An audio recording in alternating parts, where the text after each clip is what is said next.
So, we all love Christmas movies. It's a great way to just relax and remind yourself why this holiday is so special, whether it be the Nativity, or Santa, or just nostalgia. Anyway, so all the way in the country of Spain is a little studio wanting to make a Christmas movie. In Thanksgiving, but whatever. Klaus. I think in the movie it's called Klaus, but I'm gonna say Klaus. I found out about this movie last year and was absolutely jaw-dropped by its animation. Hand-drawn 2D with the most impressive lighting I've ever seen. No joke, the lighting in this is so good, I actually thought it was a CG movie until I saw the behind-the-scenes clips on YouTube. Now every time I watch it, I'm just wondering how the hell they did it. Alas, their progression videos only go from color to bam lighting, no explanation as to how or why or anything like that. Anyway, so the movie's about this reluctant mailman named Jesper, who is basically this movie's Cusco.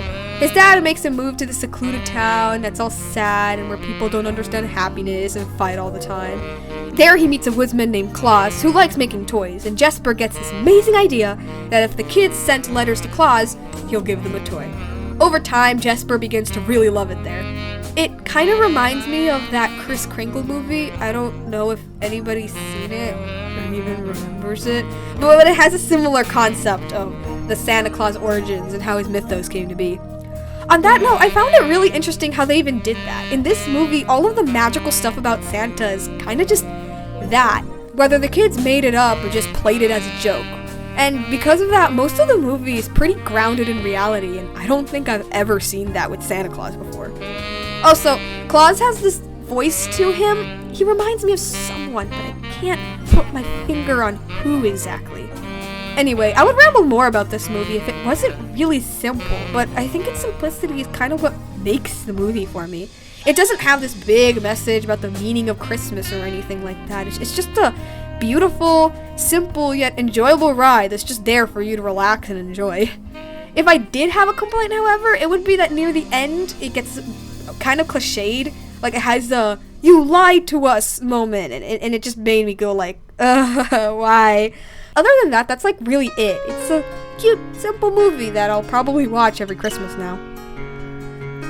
Now on to the other show, Green Eggs and Ham. It appeared on Netflix one day, and when I saw it, I had the same reaction pretty much everyone else had. Like, oh no.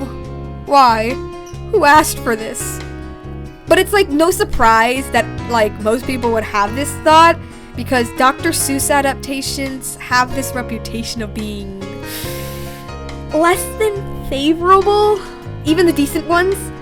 But then I realized that this movie cost $6 million each episode. Not the whole show. Each episode. So I was like, oh, this show was bound to have something. So I took it a watch.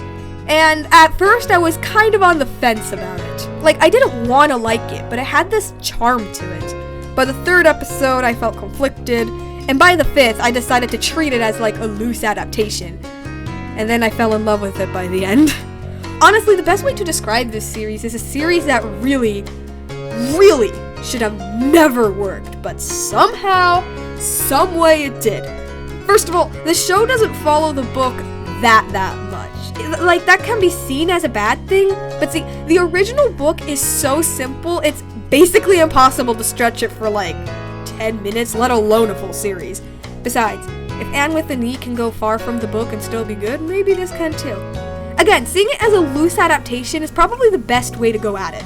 Second of all, it still acknowledges it's from the book. Like, each episode is actually named after the rhymes, and every episode they even recite, like, that rhyme from the book. And the actual Green Eggs and Ham, they do appear, and they're kind of sort of like a theme throughout the story. It's pretty cool, actually. As for the characters, they're pretty endearing and likable. Guy, yes, his name is Guy, like Guy. He's a pessimist, but he still has reason, and he just wants to succeed in life. There's this mother and daughter, they're pretty cute. And finally, Sam. I love him. He's a hyperactive guy who just wants everyone to be happy, especially Guy. And near the end of the series, you kind of learn more about his past, and oh boy. Look, I'm not gonna say anything, but I will tell you this. I cried, and I did not expect to cry in this, especially a Dr. Seuss adaptation. Oh boy, to make matters worse, I kind of already guessed it as well. Point is, I love Sam, and his relationship with Guy is just adorable. But at the same time, like, damn, Netflix, I get it, but chill out. Also, the show is funny, like, really, really funny. Anywho, so all that money must have gone somewhere, and that went into its voice cast and animation. I'm going to talk about the animation because I couldn't really care less about the voice acting. Similarly to Klaus, this show is almost completely hand-drawn, and it shows. Clearly they put a lot of effort into it. Just look at it. Look at the movements. It's good.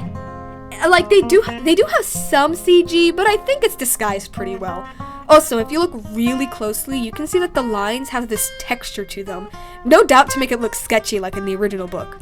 Also, they have this theme song that I hate to love. It like barely fits in the show, but it's catchy as hell. I think I'm gonna get this song. All in all, this show was a surprise, and it has this charm to it that it made it work. Great example that there are no bad ideas, just bad executions. And yeah, that's really all I have to say about these two. They're really good, and I highly recommend them. Yeah, that's it. Happy Thanksgiving! If this is posted on Thanksgiving, it'll probably be posted the next day, I don't know. Bye!